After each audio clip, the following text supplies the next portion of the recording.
Để chơi lên.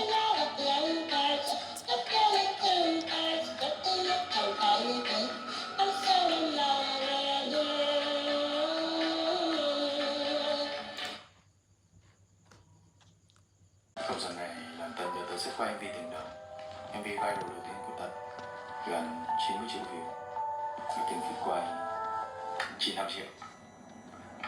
2020, Tân và cộng sự nói với thằng làm nốt dự án này, nếu thất bại thì giải tán, không đủ tiền, không có ekip.